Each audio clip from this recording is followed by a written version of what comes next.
الله العظيم من كل أمر عظيم لا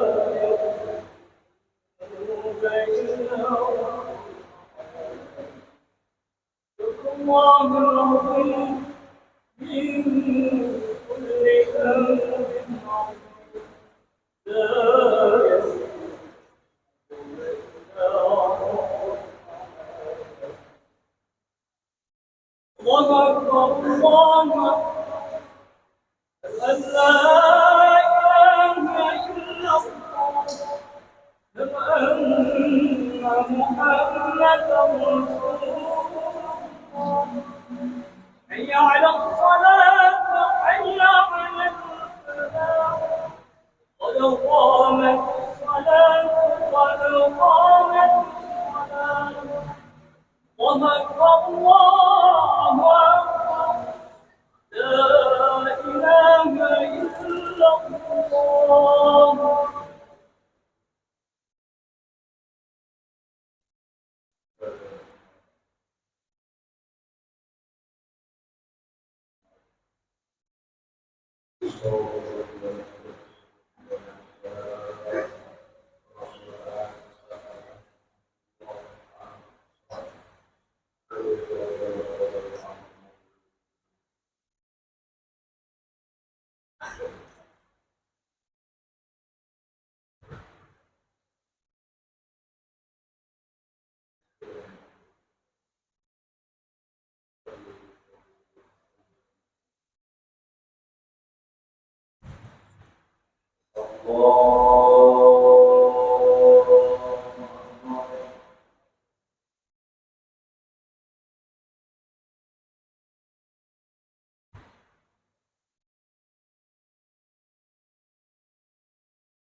سمع الله لمن حمده الله أكبر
الله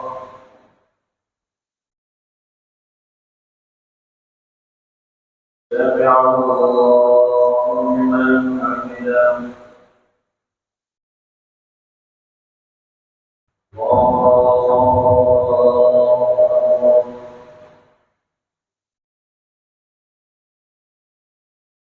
الله أكبر. الله أكبر.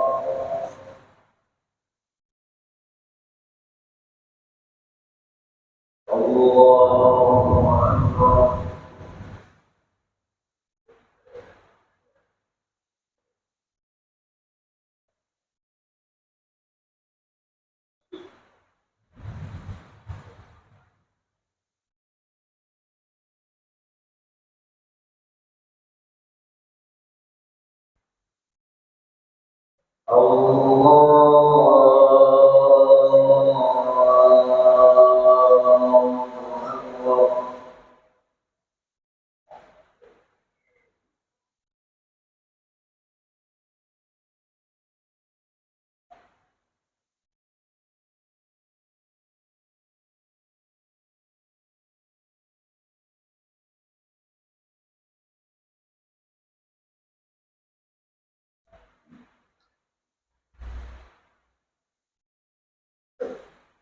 الله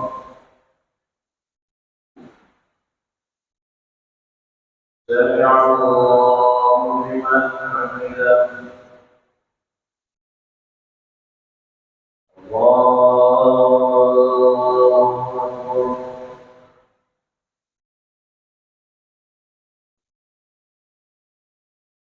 الله أكبر. الله أكبر.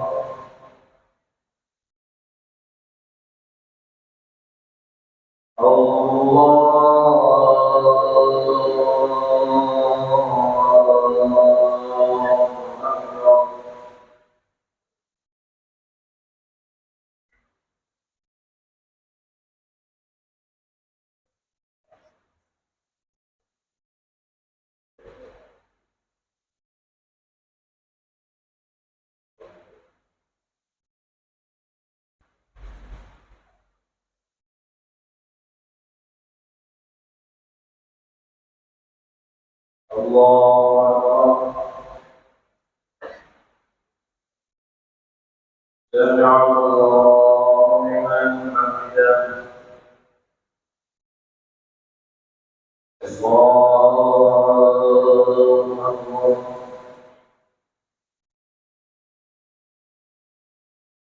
الله أكبر. الله أكبر.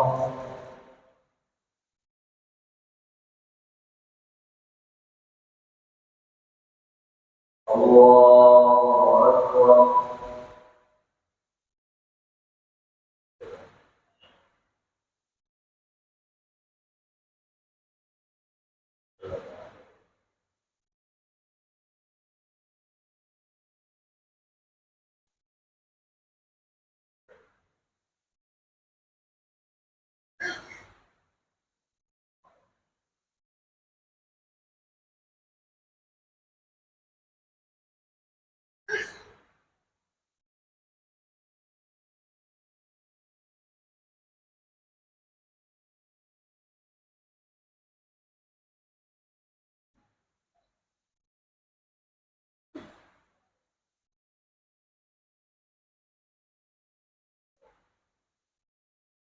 السلام عليكم ورحمة الله. السلام عليكم ورحمة الله.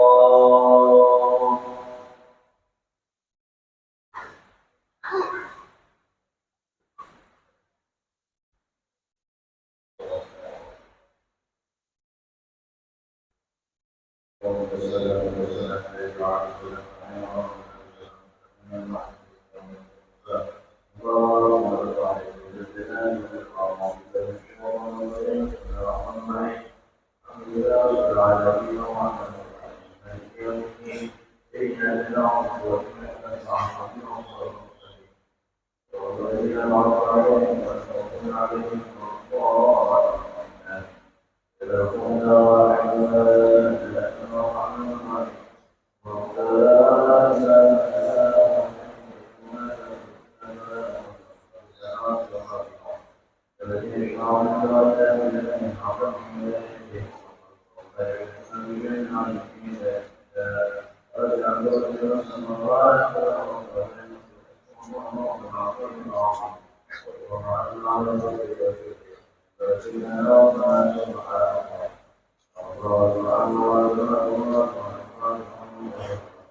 Assalamualaikum warahmatullahi wabarakatuh.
Ini terakhir kami informasikan pada teman-teman yang berada di masjid yang menghubungi saya sendiri adalah teman kalian selanjutnya akan mengikuti untuk pembelajaran ini yang insyaAllah akan disampaikan oleh Allah Dr. Unsari nanti untuk pembelajaran.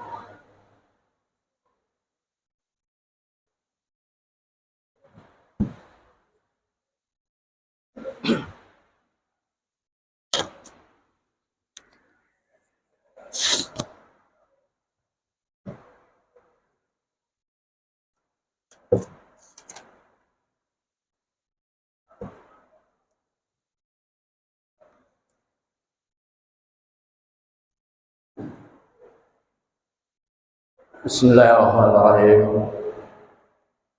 Assalamualaikum warahmatullahi wabarakatuh. Alhamdulillahilladzi arsala rasulahu bil huda wa dinil haqq liyuzhirahu 'ala ad-dini kulli wa kafa billahi shahida. Asyhadu an la ilaha illallah wahdahu la syarika lah wa asyhadu anna sayyidana wa nabiyyana Muhammadan abduhu wa rasuluh. Allahumma salli wa sallim wa barik ala abdika wa rasulika sayyidina Muhammad wa ala alihi wa sahbihi ajma'in, amma ba'du. Faqad qala Allah subhanahu wa ta'ala fil Qur'anil Karim. A'udzu billahi minasy syaithanir rajim. Bismillahirrahmanirrahim. Wa may ya'mal mithqala dzarratin khairan yarah wa may ya'mal mithqala dzarratin syarran yarah.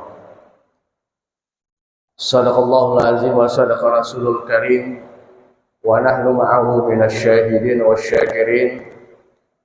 Walhamdulillahi rabbil alamin. Bapak Ibu hadirin jamaah zuhur serta para pemirsa pendengar radio Darussalam yang dirahmati Allah Subhanahu wa taala.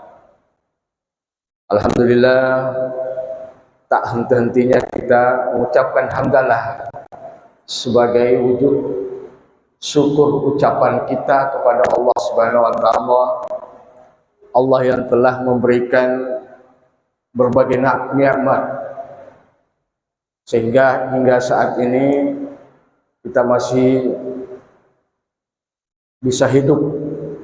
Nikmat yang paling tinggi adalah nikmat keimanan, karena dengan keimanan itulah yang mendorong kita hadir di tempat ini. Meskipun saya yakin di antara kita ini mungkin tadi ada yang enak-enak tidur, ya, ada juga yang mungkin sementara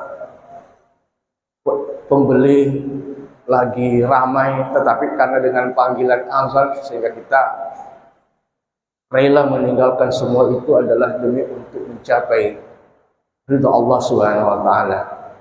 Mudah-mudahan insyaallah yang hadir tempat ini senantiasa diberikan hidayah, diberikan istiqomah sehingga tetap untuk rajin untuk melaksanakan sholat jamaah. Insyaallah apalagi di bulan Ramadan ini kita sudah berkali-kali mendengarkan para penceramah bagaimana amal ibadah yang kita lakukan. Sholat sunat pahalanya sama dengan sholat wajib di luar Ramadan. Subhanallah, mudah-mudahan kita ini sudah masuk ke hari ke-13. Ya, berarti semakin hari semakin puasa ini akan meninggalkan kita. Nah, kita senantiasa berdoa mudah-mudahan ya Allah ya Tuhan kami mengampuni segala dosa kita, memberikan ketetapan hati untuk senantiasa bersama dengan Ramadan melakukan amal-amal kebajikan di dalam Ramadan ini. Oleh karena itulah di dalam ayat yang saya bacakan tadi berkaitan dengan apa yang kita lakukan di dunia ini, insya Allah Tuhan akan memperlihatkan. Wa may ya'mal mithqala dzarratin khairan yarah. Maka barang siapa yang melakukan amal kebajikan sekecil apapun, sebiji zarah, ya, kalau biji zarah itu dilihat dengan melalui mata kepala kita susah dilihat, seperti kecilnya dengan debu, dan Allah akan memperlihatkan di akhirat nanti. Tapi demikian pula wa may ya'mal mithqala dzarratin syarran yarah. Sebaliknya, sekecil apapun keburukan, kesalahan yang Anda lakukan, Allah akan memperlihatkan di hadapan kita di akhirat nanti. Tinggal yang mana lebih banyak. Kalau al-khairnya, kebaikannya lebih banyak insya Allah selamat. Tapi kalau keburukannya, kesalahan, dosa yang paling banyak, na'udzubillahi min dzalik. Tapi mudah-mudahan kita semua yang hadir di sini. Oleh karena itulah Rasulullah Shallallahu Alaihi Wasallam mengingatkan, la tahqiranna minal ma'ruf syai'an. Kata Rasulullah, jangan meremehkan kebaikan sekecil apapun. Antufriga mandalwaka fi ina'il mustasqa. Meskipun hanya menjulurkan timba untuk memberi minuman kepada orang yang meminta minuman, sekecil apapun, memberikan, mengulurkan timba kepada orang yang butuh minuman itu pahalanya besar. Seperti mungkin yang pernah kita dengar, bagaimana seorang wanita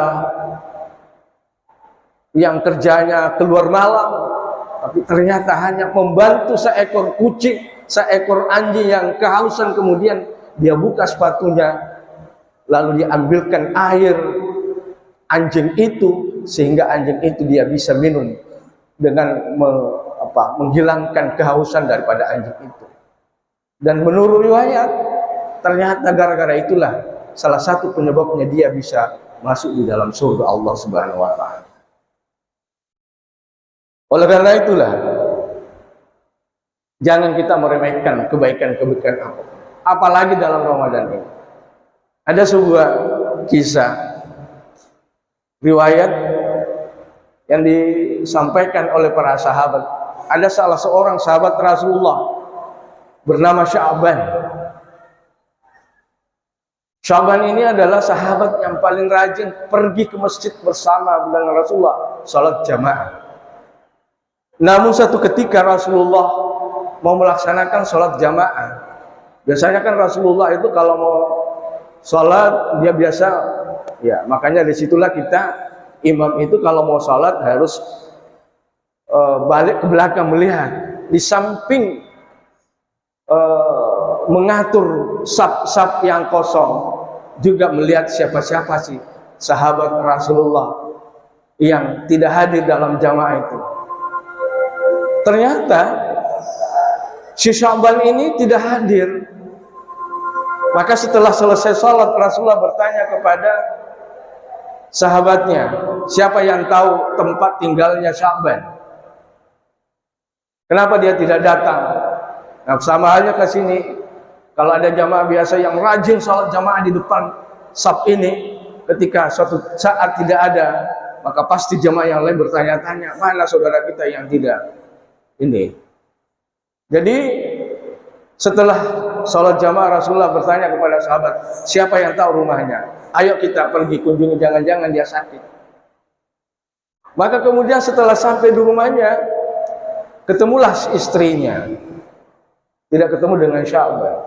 Ditanyalah oleh Rasulullah kepada istrinya, kemana Sya'ban? Kata istrinya, kemarin sudah meninggal ya Rasulullah. Ini mungkin tidak ada yang menyampaikan berita ini kepada Rasulullah, karena kebiasaan Rasulullah ketika ada sahabat yang meninggal pasti pergi bertakziah. Karena memang ini adalah kita sebagai umat Islam, ketika ada saudara kita, tetangga kita, sahabat kita meninggal, kalau ada waktu kita upayakan kita bertakziah, menghibur keluarga yang meninggal. Maka pada saat itu Rasulullah bertanya kepada istrinya, kira-kira ada nggak pesan yang disampaikan suami Anda bernama Sya'ban itu? Kata istrinya, tidak ada ya Rasulullah. Cuma katanya ketika pada saat sakaratul maut, apakah itu bentuk mengigau atau apa? Karena bahasanya agak sedikit saya tidak paham. Bertanya Rasulullah, apa bahasanya yang disampaikan oleh suami Anda? Kata istrinya, hanya sepotong-sepotong. Ya masih mendingan lah, masih bisa ngomong. Karena diantara kita banyak saudara-saudara kita yang sakarat itu kan, jangankan saja ngomong, mengucapkan la ilaha illallah susah. Tapi kita berkewajiban juga untuk menyampaikan, mengantar saudara-saudara kita kepada saat sakaratul maut mengucapkan la ilaha illallah. Karena bisa jadi didengar tapi tidak bisa diucapkan. Karena kata la ilaha illallah inilah salah satu juga keistimewaan la ilaha illallah. Mengucapkan la ilaha illallah tanpa menggerakkan mulut, itu kita bisa mengucapkan la ilaha illallah. Coba, tanpa kita gerakkan la ilaha illallah, kita bisa ucapkan la ilaha illallah tanpa kita gerakkan mulut kita. Berbeda dengan kalimat-kalimat yang lain. La ilaha illallah cukup lidah kita, bahkan dalam hati kita. Jangan sampai si calon orang yang mati ini, orang yang sakarat ini masih bisa diucapkan dalam hati. Karena dijamin oleh Rasulullah, man qala la ilaha illallah fi akhir hayatihi dakhalal jannah. Siapa yang mengucapkan la ilaha illallah di akhir hayatnya, insya Allah akan masuk surga. Mudah-mudahan kita semua ini. Apa kata Rasulullah? Kata istri daripada sahabat ini, katanya ada yang diucapkan 3 kalimat. Seandainya jauh, berhenti lagi. Seandainya baru, berhenti lagi. Seandainya banyak. Maka kemudian setelah itu disampaikan kepada Rasulullah. Akhirnya Rasulullah menyatakan bahwa itu sebenarnya ada maknanya itu. Apa maknanya? Kemudian disampaikanlah kepada sahabat. Yang disampaikan oleh sahabat itu, andaikan jauh, sebenarnya adalah andaikan jauh yang dulunya ketika dia sehat, seringkali pergi dia sholat jamaah. Antara masjid dengan rumahnya ya agak lumayan jauh juga. Tapi dia pada saat sakarat itu kan Allah sudah memperlihatkan balasan-balasan amal yang dilakukan pada saat dia masih hidup. Nah dilihat bagaimana pahalanya perjalanan dari rumahnya ke masjid. Ternyata masih mengharapkan andaikan jauh. Maksudnya andaikan jauh rumah saya dengan masjid, betapa besar pahalanya. Atau jangan sampai kita, wah ada masjid dekat rumah kita, kayak saya sudah selalu sholat di Masjid Raya lah misalnya. Ya enggak juga lah. Karena ya ketika kita juga tidak pernah sholat di masjid kita, kan nanti juga orang-orang yang ada di sekitar masjid kita kan tidak tahu juga. Karena salah satu juga hikmah daripada jamaah itu adalah silaturahim di antara kita sekitar masjid itu. Ya. Jangan sampai ya kita kenal di luar tapi di sekitar rumah kita tidak kenal. Ya, itu kan tidak bagus juga. Karena tetangga itu adalah keluarga. Bahkan melebihi daripada keluarga. Karena kenapa? Ketika kita mendapatkan apa-apa, musibah lah misalnya, siapa yang paling cepat membantu kita? Adalah tetangga. Makanya ya, itulah Nabi selalu mengingatkan, man kana yu'minu billahi wal yawmil akhir fala yu'zijarihi fala yu'zijarahu.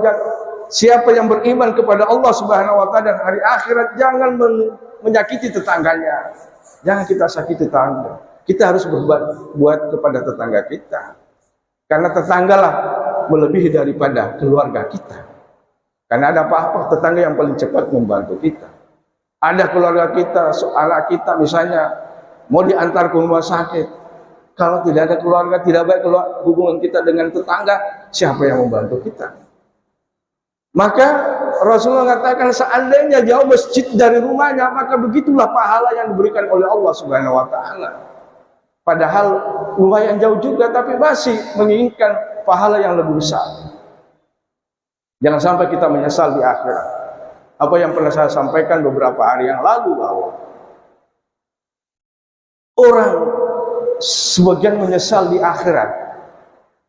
Punya harta dia tidak keluarkan sedekah, tidak keluarkan zakatnya. Lala akhartani ila ajalin qarib asaddaqa wa akum minas sholihin. Kata Allah, seandainya ditunda sejenak saja umurku, ya Allah, saya akan bersedekah. Tapi apa boleh buat, sudah meninggal, nggak bisa lagi. Karena kalau sudah kita meninggal, harta kita siapa yang miliki? Anak kita, keluarga kita dan sebagainya. Untung-untung kalau anak kita baik-baik aja, kalau dia baik-baik menitip menyisihkan sebagian harta kita untuk diniatkan pahalanya kepada orang tuanya yang sudah meninggal. Kalau tidak, lauzubillahi min dzalik. Yang kedua, andaikan baru kata Rasulullah, oh itu suatu ketika dia pergi ke masjid sholat subuh, mendapati orang kedinginan di tengah jalan, kemudian dia buka bajunya. Ternyata sahabat ini kalau di kedinginan dia pakai baju dua lapis. Tapi yang dikasih ini adalah yang sudah lama. Kata orang itu, seandaikan baru yang saya kasih orang itu, maka pasti juga pahalanya besar. Kenapa yang sudah kusut saya kasih? Ya, meskipun sebenarnya pahalanya ya ada, tapi jauh lebih bagus kalau seandainya memberikan suatu sedekah, itu yang paling bagus, atau yang menurut ukuran kita, dan orang yang diberi merasa puas dengan pemberian kita, itu jauh lebih bagus. Jangan sampai kita juga memberi yang kita, menurut kita tidak ada yang mau terima sebenarnya pemberian kita ini, tapi kita kasihlah, berarti keikhlasan kita kurang. Lan tanalul birra hatta tunfiqu mimma tuhibbun, kata Allah. Tidak akan sempurna pemberian seseorang itu kalau apa yang diberikan kepada orang yang dinafkahkan itu, disedekahkan itu, apa yang dia cintai. Menurut ukuran kita, saya berikan ini karena saya juga suka, dan pasti orang juga suka. Tapi kalau saya kasih orang ini menurut saya tidak suka, berarti nilainya kurang juga. Ya, bahkan tidak heran kalau ada ulama-ulama kita dulu, kalau dibilang, wah jasnya Ustadz ini bagus sekali, terus bilang kalau Anda suka silahkan diambil. Nah ini, ya bukan berarti bahwa ya kalau menurut kita, menurut ukuran kita sudah baguslah kita kasih. Insya Allah kalau kita ikhlas, ya sama halnya dengan kita ngisi celengan. Berapa hari yang lalu juga saya sampaikan, ngisi celengan, milih uangnya, ada yang bonyok-bonyok, ada yang baru, sama-sama 10.000 atau 5.000, yang diambil bonyok-bonyok. Berarti kan nilai keikhlasannya pas nanti dilihatkan, oh kamu memang menyumbang, pahalanya sekian. Ya memang 5.000 mungkin seandainya baru Anda keluarkan, insya Allah pahalanya sempurna. Tapi bonyok-bonyok berarti nilai keikhlasan Anda kurang. Makanya ya tetap saya berikan pahala, tetapi pahalanya tidak sempurna. Inilah yang ketiga, andaikan katanya banyak Kata Rasulullah itu maksudnya adalah suatu ketika suami itu dia duduk dulu di depan rumahnya, tiba-tiba datanglah peminta-minta pengemis makan roti, dan rotinya dibagi dua, dikasihlah sebagian kepada si pengemis dan dimakanlah sebagian si sahban itu. Kata Rasulullah, seandainya katanya dia berikan semua rotinya itu, betapa besar pahalanya. Nah, ini juga mengajarkan kepada kita, kalau memang kita merasa mampu, berikanlah banyak. Kita punya harta yang banyak, menyumbanglah, bersedekahlah yang banyak. Jangan tanggung-tanggungkan pahalanya, dan insya Allah orang yang memberikan sedekah yang banyak, berinfak sedekah yang banyak, pasti akan juga pahalanya banyak. Yang penting ikhlas. Ikhlas. Demikian pula yang sedikit sesuai dengan kemampuannya.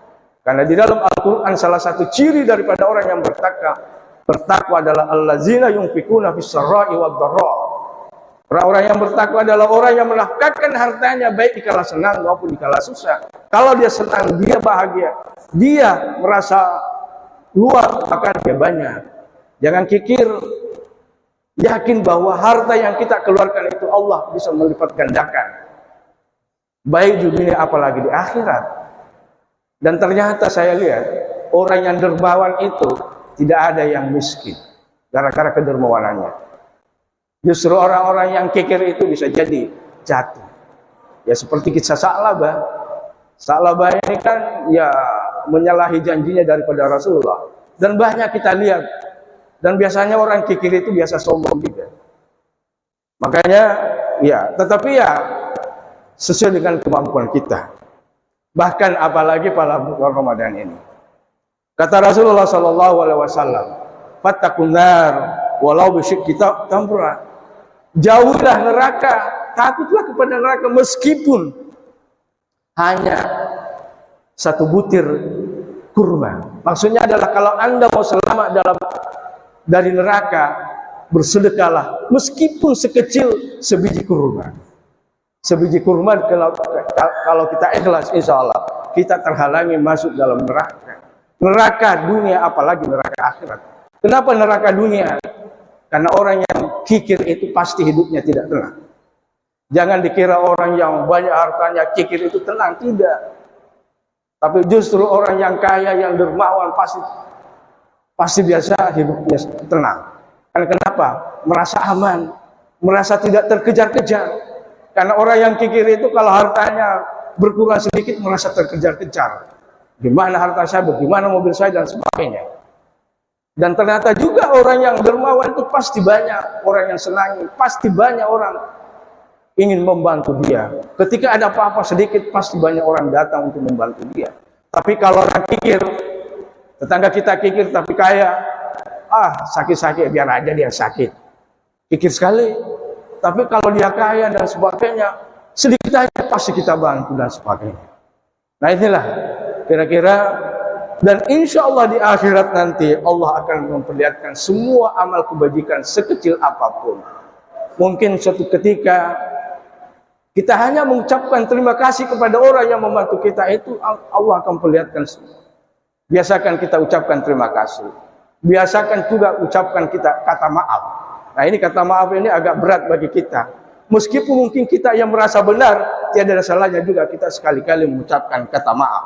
Apalagi kalau di WA lah, misalnya kita kirim WA. Alangkah baiknya kalau kita mulai, Assalamualaikum, maaf. Mau bertanya, alangkah enaknya perasaan orang yang membaca. Dan itu mendapatkan pahala di sisi Allah Subhanahu wa Ta'ala. Karena menyenangkan perasaan hati orang lain, itu adalah sebuah perbuatan baik dan mendapatkan pahala di sisi Allah Subhanahu wa Ta'ala. Dan insya Allah mudah-mudahan itu akan menjadi amal kebajikan kita, apalagi dulu di bulan Ramadan ini. Pahala daripada kebaikan-kebaikan kita berlipat-lipat ganda dibalas oleh Allah Subhanahu wa Ta'ala. Demikianlah mudah-mudahan apa yang saya sampaikan mendapatkan hikmah, mendapatkan pelajaran bagi kita semua, juga kepada diri saya. Marilah kita tutup pengajian kita dengan membaca Subhanakallahumma wa bihamdika asyhadu an la ilaha illa anta astaghfiruka wa atubu ilaik. Rabbana anfa'na bima 'allamtana. Rabbana 'allimna allazi yanfa'na. Rabbana faqihna wa faqih ahlana wa qarabatin lana fi dinina wa tawassana bi ta'allumin wa tawassana bi ta'limin antarzuqana al-wasi'ah. Rabbana atina fid dunya hasanah wa fil akhirati hasanah wa qina azabannar. Subhana rabbika rabbil izzati amma yasifun. Wa salamun alal mursalin walhamdulillahi rabbil alamin. Wabillahi taufiq wassadah. Assalamualaikum warahmatullahi wabarakatuh.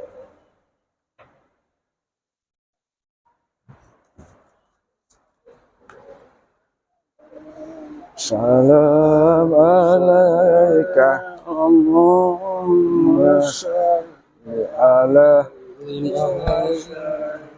Allahumma salli ala